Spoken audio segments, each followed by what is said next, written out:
Okay, let's get this out of the way first. I'm a true crime channel. My videos are for educational purposes and for adults only. I don't do clickbait. I don't do live streams.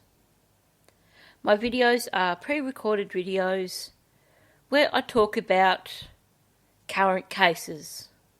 In this video, I'm talking about the Jennifer Soto case. For anyone who may have actually not heard of it, Jennifer Soto was a 13-year-old girl who went missing only a few days after her birthday in 2024. It was later discovered that her mother's ex-boyfriend was responsible. And now he's locked up, facing 2 trials, one because of images found on his phone, and one for Maddie's death. In this video, I am going to be continuing to look at the interview that was done with Jennifer Soto on the 28th of February.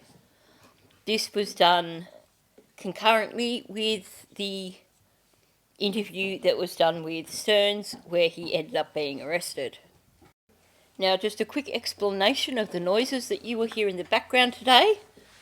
I have double trouble here today in that I am currently puppy sitting my sister's Chihuahua pup, who is a week older than my Chihuahua.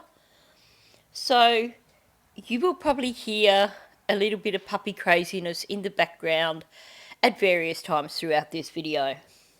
Now, before I start on this video, I do want to just say a huge thanks to everyone who's given me so much support over the last 4 or 5 days with all this ridiculous demonetisation happening. Just your supportive comments help me to keep persevering and to keep coming back and keep trying to get these videos out there. The super thanks and the buy me a coffees are so greatly appreciated, and if I haven't yet had a chance to respond to you for doing so, know that I will be doing that. I have been struggling a bit with migraines over the last couple of days. I started doing responses to comments this morning and have just been crashed out for the last hour trying to stave off a migraine. So I apologise. I will get back to replying to people's comments hopefully after I finish this video or in my breaks between working on this video, because I have to say, when I'm going through these interviews straight through, I do find myself in need of breaks, which I think we all do at some point in time. And I hope that those of you who are listening also do the same thing. When it just becomes too much, that you do stop and take a break and come back to it. So, with all that said, let's jump in and carry on from where we left off yesterday. Yeah. So, we want to know, because he's the last person to see her. He claims to have dropped her off at this church before school. Unfortunately, or close to the church. Or close to the church. You know, unfortunately, we know she doesn't go to school that day. You try and go pick her up. What did, after Stephen dropped her off, did he come back home? About how long was he gone for during drop-off? Note the sighs and the pauses from Jen. Now, she knows full well what time he got back. By this point in time, she's already done several interviews and she's answered this question before. So she knows the answer. But of course, here's the thing. She also knows that the answer is going to incriminate Stephen.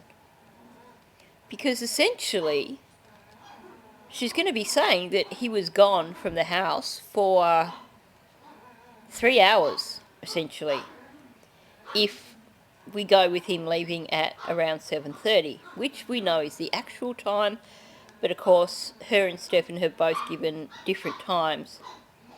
Either way, he returned to the house a good hour after school had begun, and of course, by his accounts, he had dropped Maddie off super early. Jenn can't really explain that time frame away by saying that he went to the vape store. So here she's pausing. She doesn't want to answer this question because the answer's not the answer that's going to do either of them any favours. I want to say from 8:30 to like 10:15 because around 10:15 or 10:20 is when I got a phone call stating that he got home. He had gone to the vape shop, but I don't know if they weren't open or not yet. So he left. Okay. And then hung out around the house and waited till I got back for my doctor's appointment. So he came back home. Yeah, he did come back home. So the question, of course, was essentially, did Stephen come back home after he dropped Maddie off? It should have been a pretty quick answer, yes he did. He contacted me at 18 minutes past 10 and said that he was home. But what does Jenn do? She goes back into that whole narrative. It's like Candice Bly with the story of Summer going missing, and she has to go on with the narrative of she leapt out of the car and ran into the house, because for Candice that's apparently an important part of the narrative, probably trying to establish the fact that Summer actually did get out of the car, something I have doubts about, but we're not talking about Summer Wells today. So Jenn cannot just give the answer because she has to go back to the agreed alibi, basically. So, yeah, he rang me when he got back to the house at 20 past 10. That's all she needed to give. But then she has to go back on with the story of, yeah, I think he went to the vape store because she knows by now that they've got surveillance. So she probably realises that their surveillance shows them that he actually didn't go to the vape store that first time that they claimed that he did. So she's now changed it from he went to the vape store to I think he went to the vape store and then he came home and just hung out until I got back. Well, that story's not right either, because he actually did that whole morning run, got back at 20 past 10, and then left again before Jenn got back from her blood appointment.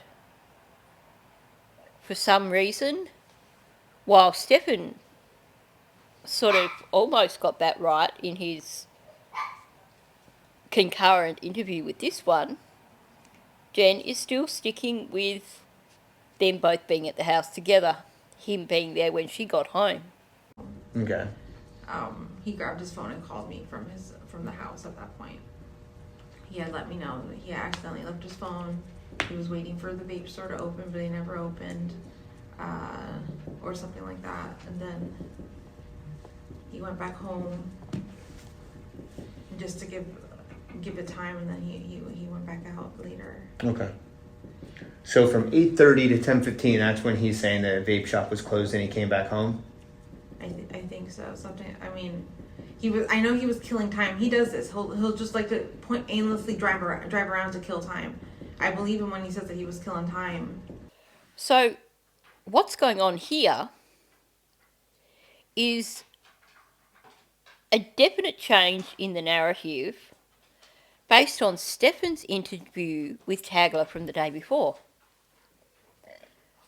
Before that interview, both of them were talking about Stephen having gone to the vape store, having waited a little bit and then come back. And now Jenn knows that Stephen has been confronted about all the CCTV footage. Jenn knows, and this shows that there's been a conversation between her and Stephen about what's been going on in the interviews. And I'll come back to that in a moment. But Jenn now knows that they have surveillance footage of Stephen driving around. This is before they confront her and say, you know, why would he be out at SeaWorld? They've not confronted her with any of this. But now she is acting like, well, I don't know if he went to the vape store, but I know that he likes to drive around and kill time, and I believe that's what he was doing. Once again, she's using the kill time phrase, which drives me nuts. Now, here's the thing. Stephen was confronted in his interview about all this driving around because it showed that he had lied in his first interview. Jenn never mentioned early on about him driving around. She actually went with the same narrative as Stephen, that he dropped Maddie off, went to the vape store and then came home. Now she's including the driving around. Here's the thing. Stephen knows how guilty it made him look to be caught on CCTV footage driving all around Orlando. But clearly he's had a discussion with Jenn about this. Either he thought she was so stupid that she wouldn't consider that that made him look guilty, or she was on board all the time and knew the original story, knew what happened to her daughter, knew what Stephen was doing, and she's just adopted his story to fit in with the alibi. We know that Stephen likes to squirm around and try and get out of things. So, him actually saying to Jenn, oh, well, actually, no, I didn't go to the vape store, I just was driving around. Had she known nothing, you would think that would put up red flags and she would be like speaking to detectives and say, arrest him, there's something wrong. She didn't do that. She adopted his story. To me, that says she knew what Stephen was doing on that Monday morning, and not that he was driving around killing time, but that he was driving around with her daughter in his car. Or at least I did believe him. What's like usually, how long does it take to go do her drop off and come back? Like 45 minutes? Okay. So 45, 50 minutes. So give or take an hour. Yeah. So he should have been back home by like 9:30ish. Yeah. Okay. But then there's like 45 minutes to 30 minutes of a gap in time there. Yeah. Where could he have gone? He says he was driving around aimlessly, just killing time. Okay. So the vape store story is now gone completely, and she's just saying, well, he says he was driving around aimlessly, just killing time. Why? Why did he need to kill time? Supposedly, he came back because they were all missing each other. At that point in time, according to their narrative, he's only spent half an hour with Jenn the night before. And he knew Jenn was back at the townhouse, didn't he? But he decided to drive around and kill time for 50 minutes instead. Jen's not questioning this. She adapts her story and parrots Sterns' story every time, with no sign of her actually questioning it. She speaks it like it's fact.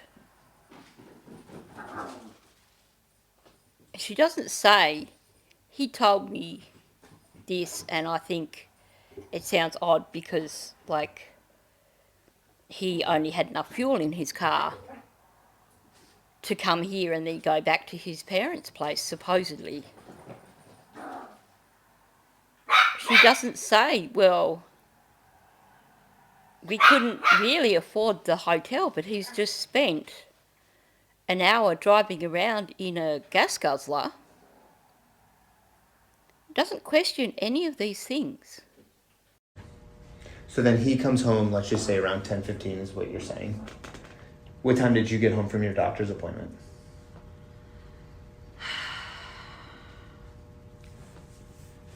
I'm gonna say somewhere between 11 and 11:20.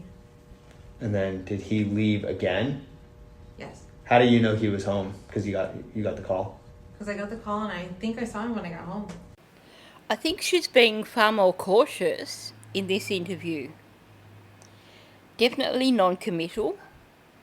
I think I saw him when I got home because she knows she didn't see him when she got home. And yet in another interview we have her describing him sitting at her desk and even saying what clothes he was wearing when she got home. So I suspect that having had the apartment closed down the night before, having made the call to Chris to say I think they're looking at Stephen, I think she's decided she needs to be far more cautious as well to protect herself. Because she is definitely far less committed to her story this time round than she was in previous interviews. Okay. And then what time did he leave again to go to the vape shop? I'm not sure. Okay. I'm not sure what time he left. And then... Oh, actually, hold on, let me think. Do you guys have a Ring at your house? A Ring doorbell? Do you have any video doorbell system? It's those little details that bring the lies unstuck. He asks her what time Stephen left again to go to the vape store. Of course, Stephen left to go to the vape store before Jenn got back, so she doesn't know. And clearly, she's getting all her times confused now.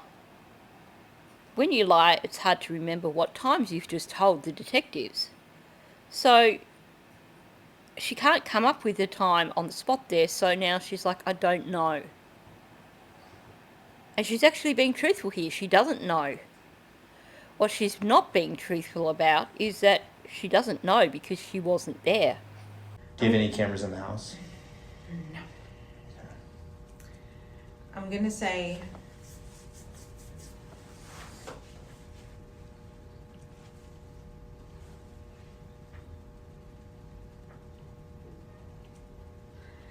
he left around somewhere between 12:30 and 1 o'clock, because I remember looking at the time going, I don't think he's going to be done in time running his errands to be back by 2:30 when I need to leave to go get him. Okay, so you'll be able to tell from the noise in the background that the puppies are slightly overdue for a nap, I suspect. And now they're just going completely off the dial. But let's push on. So it seems that Jenn got thrown off slightly there. He asked her if there were cameras in the house. Now, I don't recall actually hearing that said in previous interviews. Maybe it was, but I don't recall it. Her response is a little bit quiet with the no. And then I thought that she was going to carry on answering that question somehow.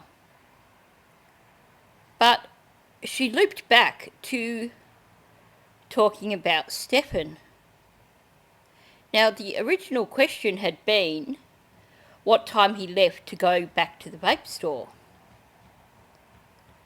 But from the question about cameras in the house, That's thrown her for a loop, and she starts talking about the second time he left, as in what time he left to go and run his, quote, errands. And she's saying, well, he left between like 1:45 and 1 or something, which is actually spot on. He left at 12:44. So when she chooses to,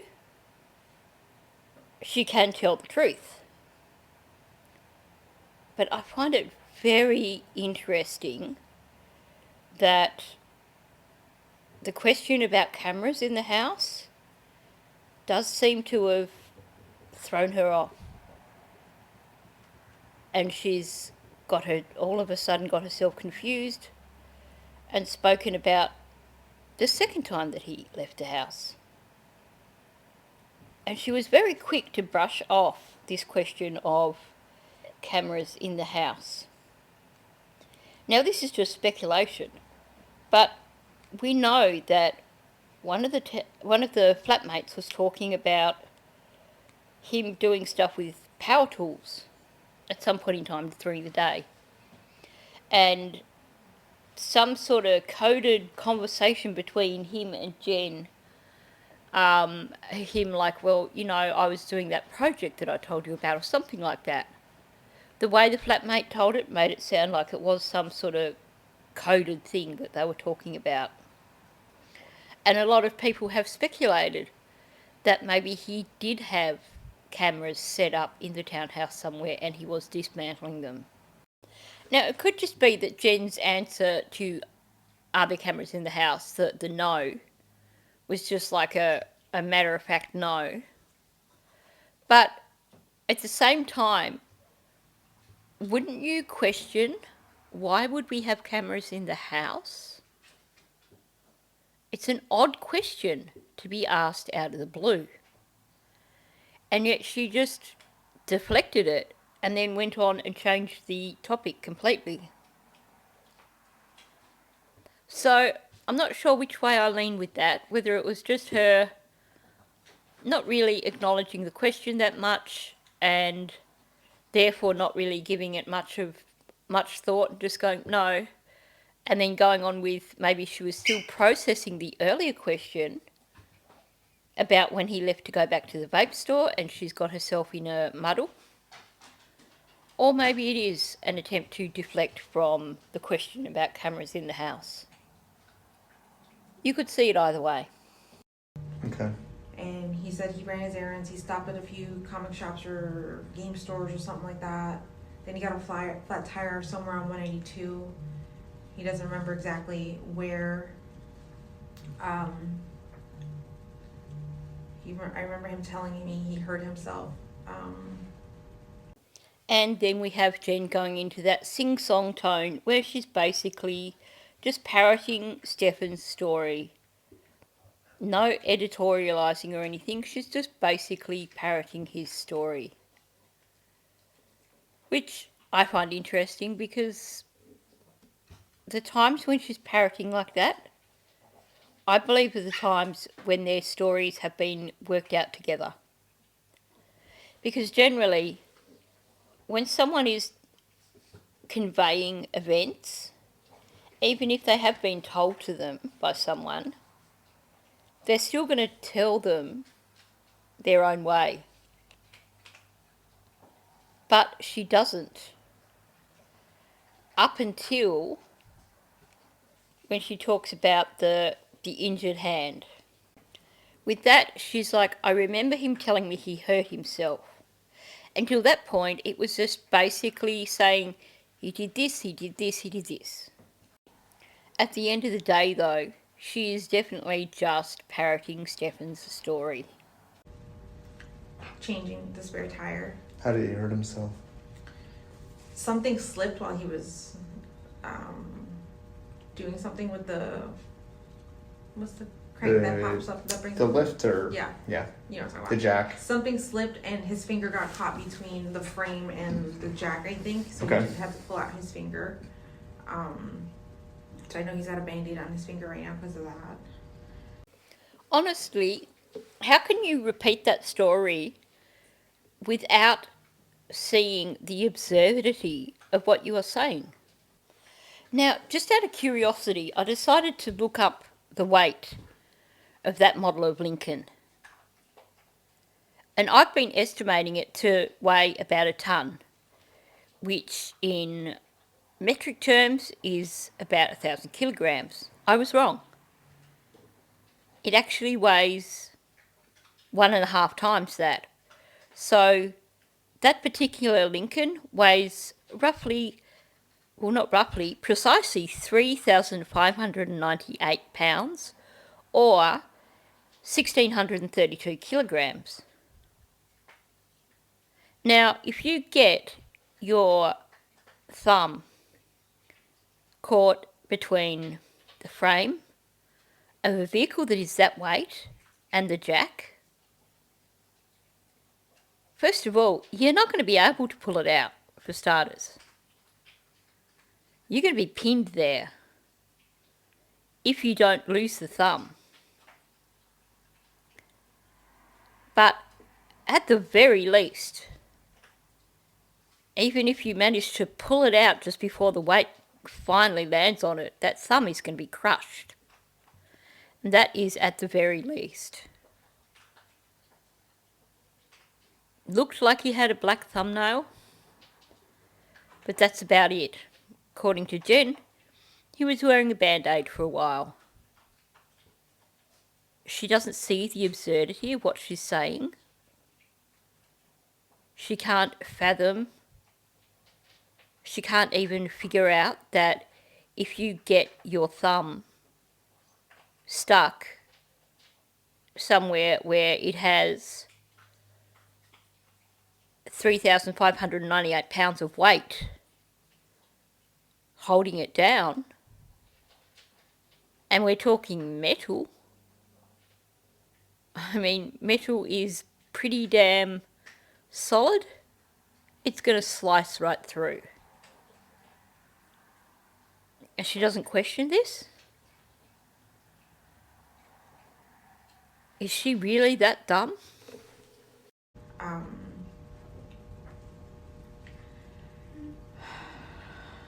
So what time do you leave the house to go pick up? 2:30. 2:30? Yeah, she gets out at 4. It takes me about 20 minutes to get to school, and then I wait about an hour and 10 minutes. Yeah, just for the her car there. line and everything. Yeah. Okay. I like to be the first in line. So at what point did you think, something's up? Around 4:10, when she did not come out of school, and I was the first in line. I was holding up the line. I'm the first in line. There's cars behind me, and they already have their kids. Right. So when I noticed she had not come out, I drove away thinking, maybe I missed her. Maybe I forgot to tell her that I was picking her up from school today, because I have a new work schedule. Mm-hmm. So What do you do for work again? I'm sorry. I work at Okay. I just recently, that's the biggest reason I even called Stefan, was to come help me this week with her getting her to school, helping with the dog.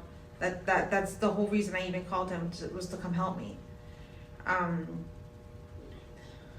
So it sounds like her phone is ringing in the background at this point in time, which is why she keeps pausing. Because we know she knows this story off by heart. And again, the way it is so fluid, it's sing-song. She's said this so many times, she could probably just about recite it backwards. And yes, for everyone who has said there is absolutely no logical reason for him to have been there to help her out with Maddie and the dog on that Monday morning, you are so totally spot on. And it does frustrate me that none of the detectives called her out on how illogical it was. I just wonder what the reason was for them choosing not to call her out. Because, as I've mentioned before, she got to her appointment super early. She was at her appointment by 9:45. Maddie's school starts at 9:28. Jenn had two options there. She could have dragged her ass out of bed 15 minutes earlier and still got Maddie to school on time. Or she could have just accepted that that particular morning Maddie was going to be just slightly late. Does that sound bad? Apparently not to Jenn, because we've heard from Maddie's friends that it wasn't uncommon for Maddie to be late to school when she had a sleep in. So why, this time round, did Jenn decide that it wasn't an option for Maddie to just be 15 minutes late when apparently it's something that was quite normal? Did she need someone to supervise Maddie getting ready for bed? Maddie was 13. And a comment made by a subscriber on one of the earlier videos reminded me of the fact that when I was 8, I was a member of a professional children's choir, and we had camps twice a year. We toured not just around our own state, but interstate. And, you know, when you've got, at a camp, you've got 90 kids, we didn't have an adult to supervise us getting ready for bed. When you're on tour, you don't have an adult to supervise you getting ready for bed. And when I was Maddie's age, even just of a normal school night, so that I had a decent night's sleep, there were 2 nights a week when my mum had things on. So it was up to me to organise my own dinner, basically organise myself and make sure I got to bed at a reasonable time. There was no one there to supervise me doing that. I had no problems with it. And the dog. Why did she need help with the dog? When I was Maddie's age, going back again, I used to come home from school. I'd get home from school an hour before my mother would get home from work.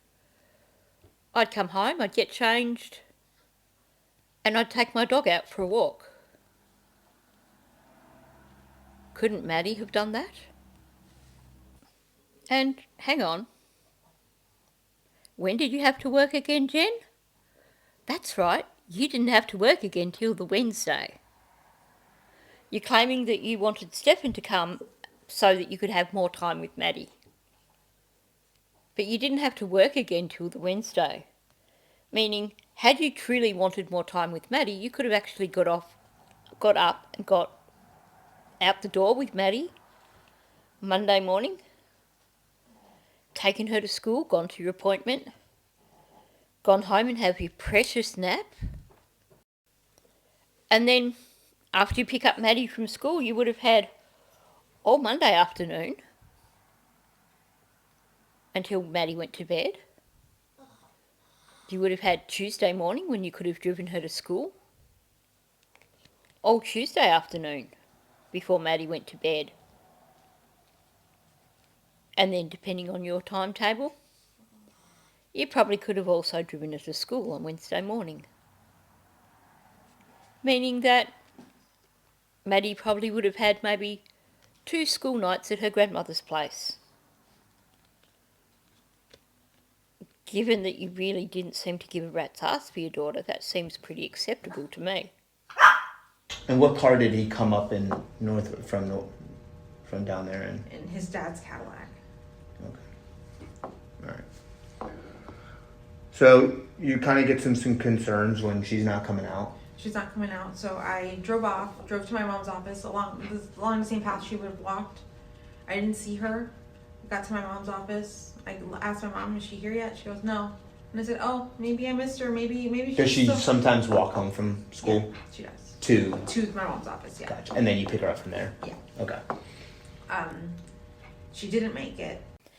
Jen's language bothers me so much. She's talking about Maddie, thinking Maddie had gone to Yolanda's office.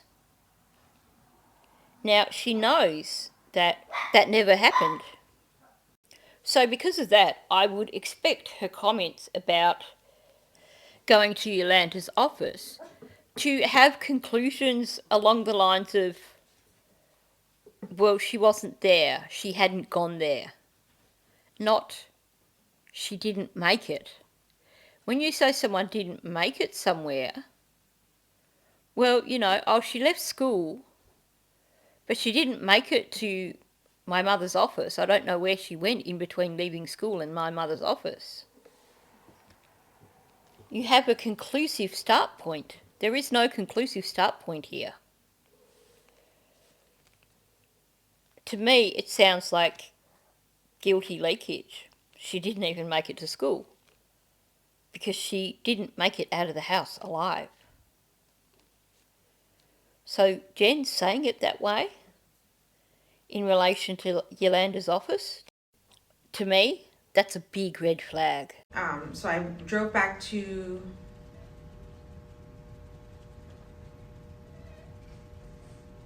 I think at this point I had called her best friend to ask, hey, is with you, because I went to pick her up from school and I didn't see her. Right. And she said no, she never made it to first or second period. Okay. And I was like, can you please check with your other friends to see if she made it to her other periods? Mm-hmm. I think at this point I emailed her teacher. Right. Do you know if she has a Snapchat? I don't believe so now. Okay. She just has the Instagram?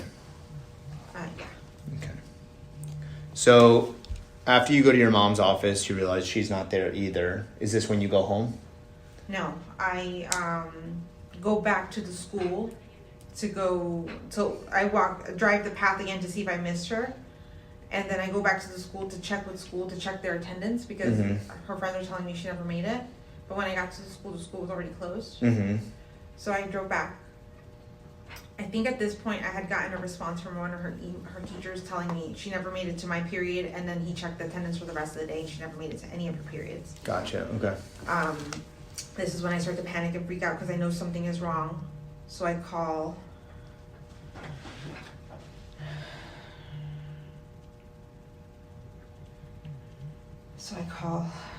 Sorry, I just thought about that image. It's okay. Take your time. So I called 911. So you called 911? Or I don't know if I did or my sister did, but somebody called 911. What was... Now, we all know that Jen's timeline is all over the place there. No, she didn't call 911. It was her stepsister, Letitia, who made the 911 call. And here's the thing, that 911 call was made before her and Yolanda returned to the school, before she made contact with Maddie's friend, and before she'd heard anything from Maddie's teacher. So it seems that her family were more concerned than Jen, because at the time that the 911 call was made, that was 4:43, that was 40 minutes after Maddie should have come out of school, meaning Jen had done nothing by that point in time. According to the maps, I believe she returned at 4:35 to Yolanda's office. So there must have been some sort of conversation that occurred between them at that point in time.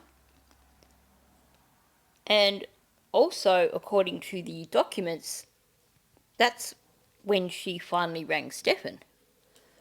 Although, according to Stephen, they were having a conversation while she was sitting in the car waiting for Maddie, and that she told him, while she was waiting, that Maddie hadn't come out. So there's something really hinky going on with the timeline here. Basically, Jen is lying. Now, it could just be that the stress of the situation has just got her all confused. But to me, the fact that she wasn't the one that rang 911 is a red flag. So the fact that that occurred before any of the other actions occurred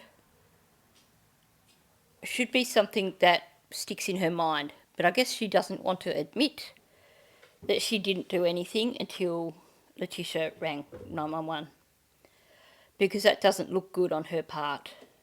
Stephanie's reaction when you said you were calling 911. I called him and I said, she never made it to school. He's like, what are you talking about? I'm like, she got dropped off. I was like, you dropped her off? She never made it to school. Mm-hmm. I said, please come to the office right now. He goes, okay, I'm heading there right now.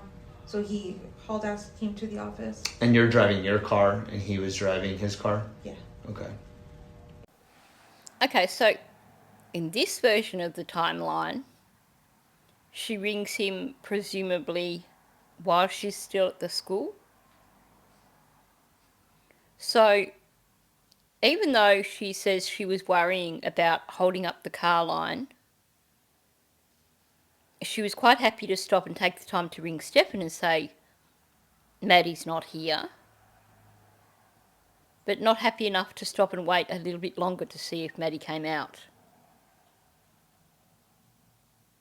But that doesn't match with other versions when she contacted him around the same time that she called 911. This is a really messy part of the timeline that neither her or Stephen seems to be able to get correct. Like I said, I could imagine for a mother, when you suddenly discover your child is missing, that you would get things confused. But do you hear any sort of distress in her voice while she's telling us this, or telling the officer this? She's so very matter of fact. She's not conveying any emotion, any distress. This is just talking about a trip to the shops. Oh, I went to the shops and, well, they were nearly out of eggs, so I had to make do with only the large ones instead of the extra large ones, because they were all that were left on the shelf. That sort of matter-of-fact, toneless, emotionless narration. And he made it to the office, and then we started calling. I was talking to 911, waiting for the cops, kept calling them back, kept trying to figure out where she might be. Mm-hmm. He made it to the office, and then we kept calling. And then she pauses, and then we kept trying to call 911. Who did you keep calling, Jen? That's curious. We know you didn't do any of the calling of 911. Everyone was at the townhouse. So who did you keep calling? Was it Chris and Deb, maybe? Or maybe she's just attempting to say that we kept calling 911, and then she realises that these officers know that she didn't make any of those calls. So she's backing back a bit and trying to reword it. Now, it's interesting here that she's saying we kept trying to figure out where she might be. And yet, now I don't recall hearing that part before, but it just may be that I've not listened to this particular interview a great deal. But here's the thing. She was asked, did you go looking for Maddie? And amongst her many responses, one of those responses was, no, because we didn't know where to look. Well, it sounds like you've just had this really long, or at least some sort of lengthy conversation about where she might be. So, what's going on here? Again, we get her contradicting herself. We were both sitting there pretty upset, pretty distraught, just thinking of the worst case scenarios. Eventually, we found out that they were missing also 2 other missing children in the area, and that all the cops had gone to a park. So one of my family members went to the park to speak to an officer, to try to get an officer to come back to the office, and he did. And then he took a report. That was about 7:30, I think. Monday night. She's so matter-of-fact the way she talks about them both being pretty upset and pretty distraught. This supposedly is the moment when she suddenly realises that something's really, really bad. She should actually be describing physical reactions. But not only that, you should hear in her voice a reflection of what those emotions were. But she's just really matter-of-fact. What do I mean by physical reactions? She should be saying things like, I was starting to feel like I was going to throw up. I was shaking all over. I was trembling. I felt like I couldn't breathe. And I know she said that a few times. I felt like, I feel like I can't breathe. But each time she said that, she said it so fluently. But physical reactions is what you would expect to hear if she's being truthful.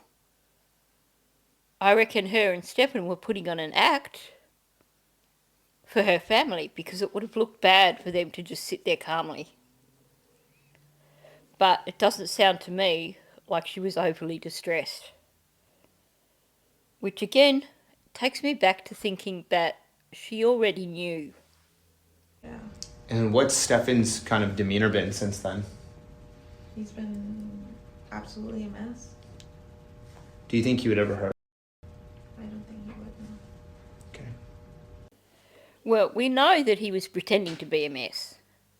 Now, he asks her, do you think he would ever hurt her? And once again, we get the really, really quiet voice. She doesn't want to give this answer because it's a lie. The fact that she says so quietly, I don't think so, makes me think that she knows that he's hurt Maddie, or that she has no doubt that he could be capable of hurting Maddie.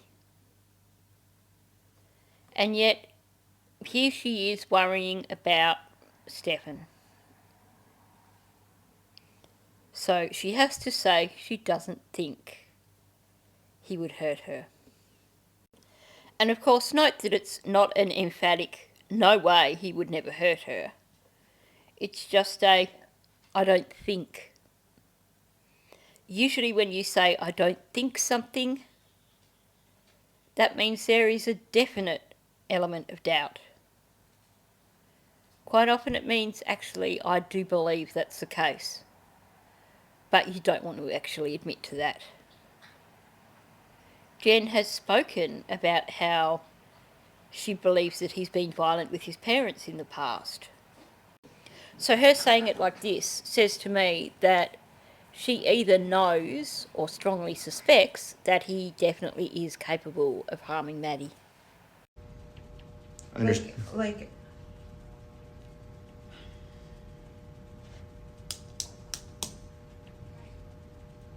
I believe you when you talk to me about those images. Mm-hmm. Those images might be real, or they've happened, but I don't believe they're related to this case. I don't think. It's been going on it's been going on since she's been. I just cannot understand her reasoning there. She's been confronted over these images, this stuff that's been going on for several years now. She knows that Stefan was the last person to see her daughter because she knows now that Maddie never made it to school.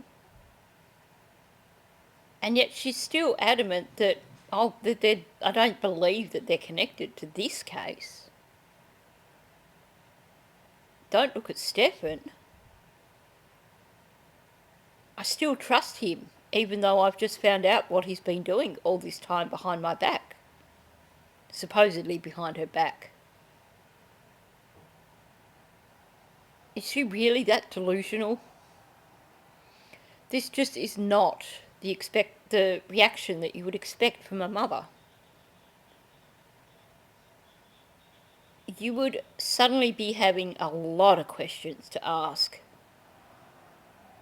Not going, yeah, nah, okay, yeah, I can see that he's been lying to me for 4 years, and I can see that he's actually a really nasty person, turns out. But let's not look at him for this case, even though everything points in his direction. Like, and I wish I could say, it's not true. It's not. I mean, we have images. We have them. I looked at them. This goes all the way back to 2022. Some of those pictures.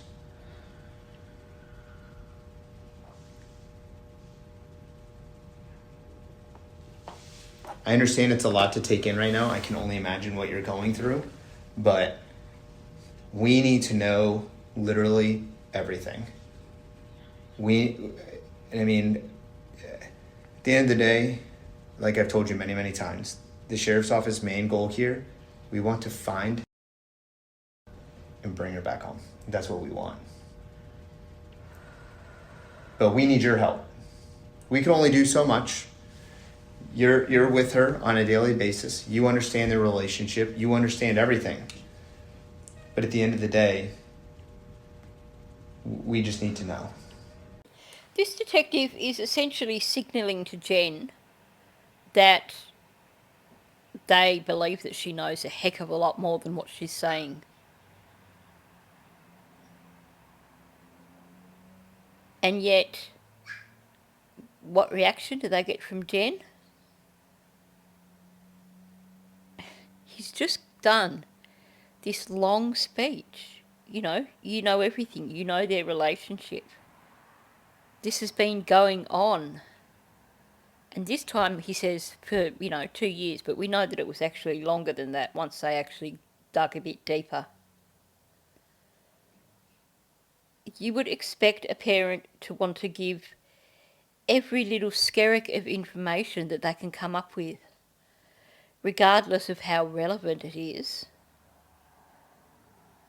And you would certainly expect the parent to be seeing things the same way as you, in that, okay, he definitely should be number one suspect in the disappearance of this child. He's proven how dishonest he is. And he was the last person with her. But that's not the reaction that we get from Jenn, of course. Did he make any mention of going anywhere, taking her somewhere when he came into town? I know you said they like to play games together. No, he wasn't taking her going anywhere. Okay. Wow, talk about fading facts. No, he didn't mention her, and then I have listened really hard. I couldn't catch the rest of that. There's clearly been some sort of conversation about Maddie, but she doesn't want to discuss that, so now we get the super quiet Jenn voice. I don't like this line of questioning, so I'm going to answer very, very quietly in the hopes that you won't hear me.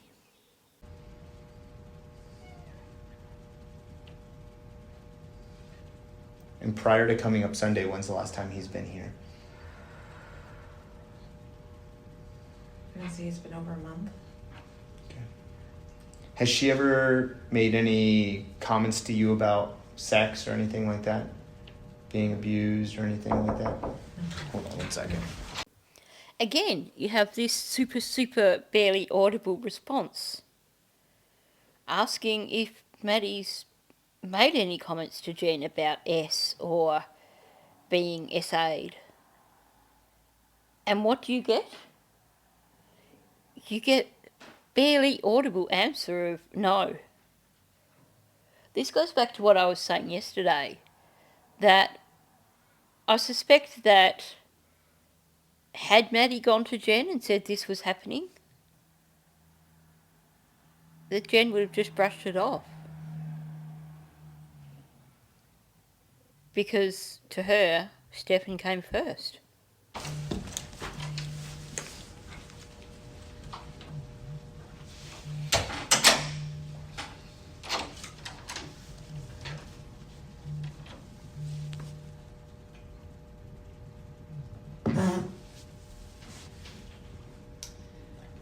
Sorry, just 1 second. So there might have been a little bit of miscommunication here, but a Kissimmee police officer detective is going to come to speak to you about everything that we just talked about, okay? Okay. So they're going to come talk to you with an Orange County detective. So I don't want to go too much further into it with you because they're going to go a little bit deeper. They know a lot more than I do, okay? So they'll be able to explain a little bit more to you. Is that fair? In the meantime, do you need to use the bathroom or anything?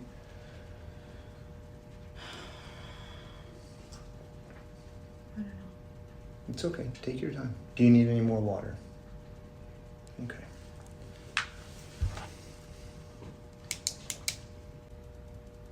I don't want to see those images, but I do. I feel like I need proof evidence, but like I'm afraid of being traumatized forever, so I'm not sure what to do. That's okay. And the Kissimmee detective, we'll go over everything with you, okay? You know, I try to find sympathy for her there, saying if I see those images, I might be traumatised forever. But all I can think of is, good, I hope you are traumatised forever. Not just by those images, but I hope they showed you images of your daughter after she was found. Because she was so determined to protect Stephen, and I just wonder what her attitude would be if she was actually made to actually face the reality of the situation. Can I get you anything? Okay. How long have you been working at? For? Less than 2 weeks. Oh, so you just started there? Yeah. Are you just like in training, or how does it work? Yeah, I'm in training right Okay. What'd you do before that? now. I was a substitute teacher for a little bit, but for the most part, for the last few years, I've just been living off disability. Okay. Okay, so can someone explain something to me? Because this has been bugging me from the very beginning. In Florida, do you not have to have a teaching degree to be a substitute teacher? Because I can't see Jenn having gone and spent however many years at university to get a teaching degree. I mean, here in Australia, you have to have teachers' registration, you have to have an actual degree. These days it has to be a 5-year recognised degree, meaning that for some of the states that are a bit further behind the times, some teachers have had to upskill to basically get that extra 12 months worth of credentials. So to hear Jenn saying that she was a substitute teacher, it just really confuses me. You okay? Is your head? No, just a lot of anxiety. Just thinking about how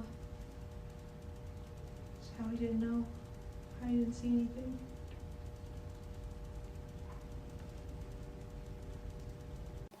So I've actually edited out multiple blocks of silence here. The last one being like nearly 4 minutes worth of silence. So her saying anxiety and putting it back on, I can't believe I didn't see anything or whatever. To me, I suspect the anxiety is that she's sitting there in an interview room. They've told her that there's a different lot of detectives coming in, and she probably realises she's going to have a whole bunch of questions to answer again with a whole bunch of different people. So I would imagine that the anxiety here is more about the fact that she still can't escape from this interview room. Let's say all the sexual stuff did happen, or we know it happened. What if he's telling the truth about dropping her off and driving away and driving around in circles and getting to the vape shop? Is there video evidence of him in front of the vape store? Because I know there's banks around, right in that same plaza. There must, and in Amscott, there must be video of him pulling into that plaza and waiting.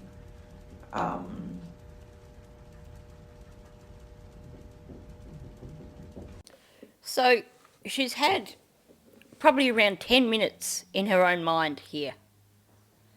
And what does she come out with? She doesn't come to the conclusion of, wow, you know, gee, he did lie to me. Look what he's been doing all these years. I can't possibly trust him anymore. And maybe I should ask detectives what they think. Do they think that he's responsible for what happened to Maddie? She should be, in her head, just questioning all of this and questioning her own judgment and thinking, well, he lied to me about so much, and he was the last person who saw her. And, well, after him claiming he dropped her off, no one's seen her since.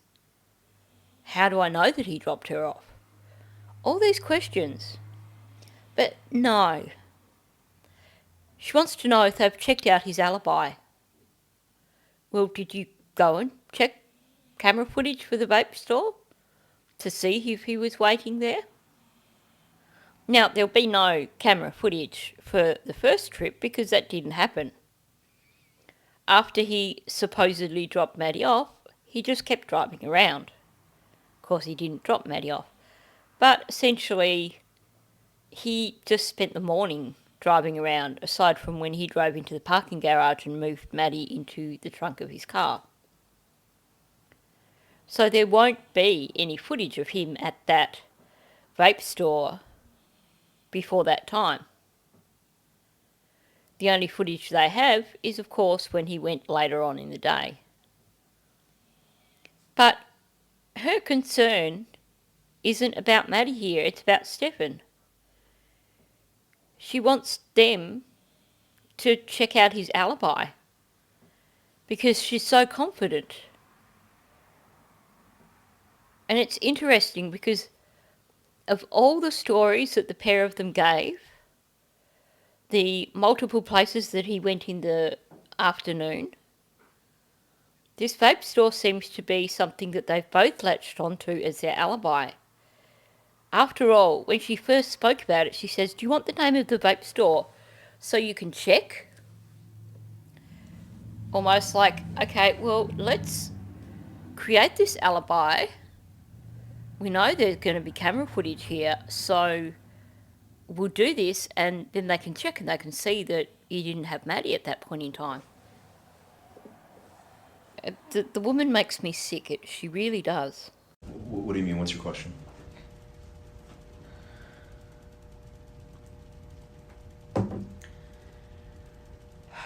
If you guys have found evidence of him being in front of the store like he said he was, like it's possible that his story might be true and somebody else could have taken her. Like I'm just thinking, like, what if we're focusing, like, okay, the sex things happened, right? But what if that's completely a side thing and not having to do with this, like her missing? Yeah. What if I got somebody you. else? Now, the only thing that comes to mind for me here is that she's fishing. She's realised that they've got him banged to rights with the images. Can't argue that at all. It's pretty clear. They've got the images, they've described the images, and they're just about to show her images. And of course they showed her images without Maddie in them to get her to identify his thing. So she can't argue that one. So instead she wants to know essentially what evidence they've got. she's latching on to the vape store, because to me it seems that she knows that they will find some footage of him in that location during one point of the day. Like I said, they didn't have footage of him there in the morning.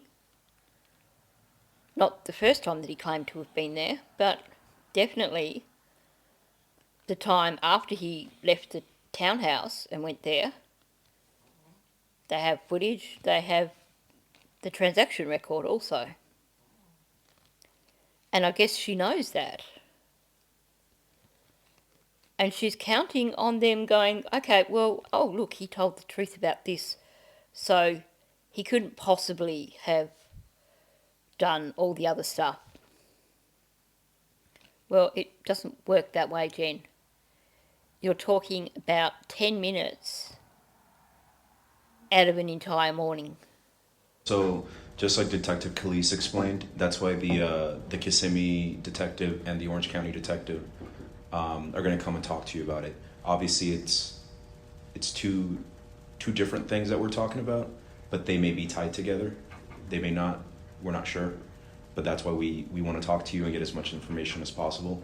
That's what the detectives are going to come and talk to you and, try to help us out. Get as much information. So don't forget that at this point in time, they're running the interviews both at the same time. So while they've got Jen just sitting here chilling, they're focusing on Stephen.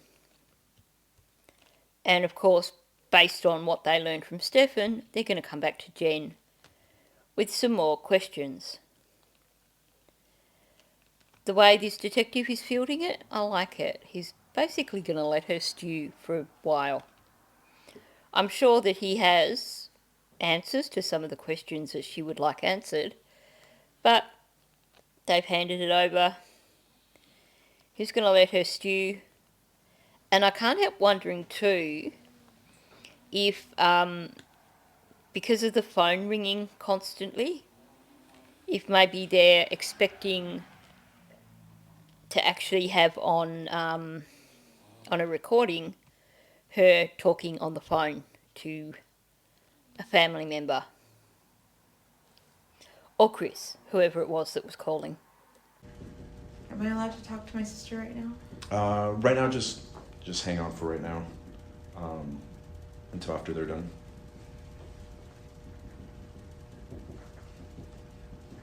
I think I'm at the press conference, but I'm not. Can you tell me? You weren't there.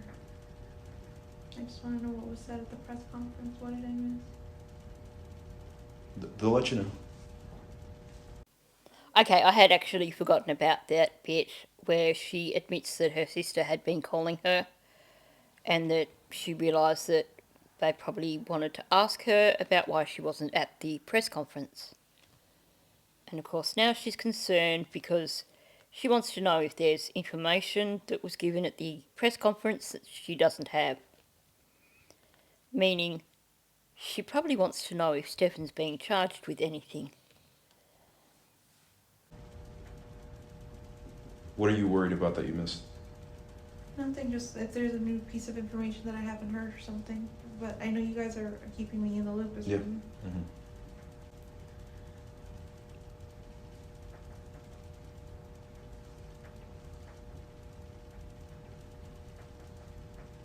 I just keep hoping.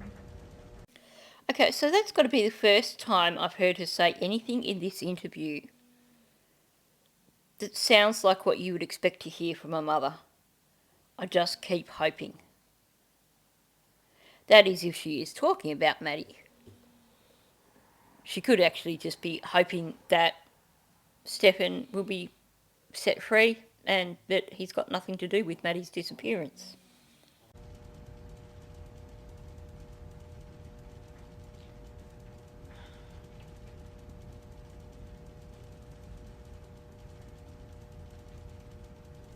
Just hoping she's still out there and she's still alive. I don't think Stephen would have done anything to her. So, she hopes that she's still out there and she's still alive. And then she qualifies that by, I don't think Stefan would have done anything to her. So, is this about Maddie or is this about Stefan? Because to me, it sounds more about her saying, well, I hope you guys are wrong about Stefan. Because while I am totally fine with all the S stuff and the images, I don't want to accept that he unalived her. Or that he was responsible for her disappearance. And like I said before, I actually believe that she was fully aware of what was going on at that point in time. And she's trying to put on the act. But where's the concern? Where's the tears? I just got a text from Stefan's dad asking where he could, because I guess he was at the conference. Mm-hmm. Now he's just waiting. Okay. He's asking where he could wait. He can wait either in the front it's the west lobby. So it's the one where the big flagpoles are in. It's the main entrance. Or he can wait in the car.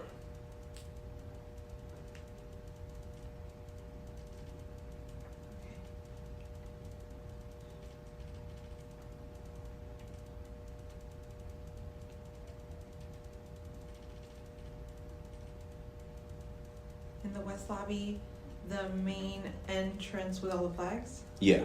Yeah, with the big flagpoles. It's the one that says Orange County Sheriff's Office right at the front.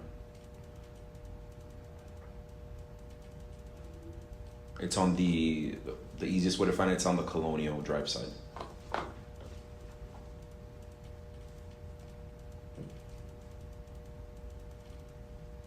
Is Colonial Drive this road right here? It's not the one that you guys came through, it's the other one. The one that goes east to west. He says that's where he is. What's the other?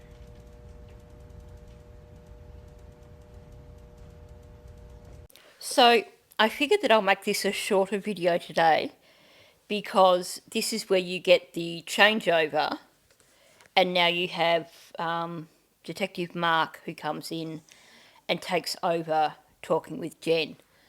So I think that will be a slightly longer part to this. There's still quite a lengthy amount of this interview left to go. So I will cover that tomorrow. No guarantees on what time the video will get out because, as you know, all this crazy delays with demonetization and re-editing videos and stuff like that. But I will crack onto it as early as I can in the morning so that hopefully I've got several hours in the afternoon to try and get it sorted out if it should become demonetized. So on that note, thank you for listening. I truly appreciate all the support that I've been getting from everyone over the last couple of days.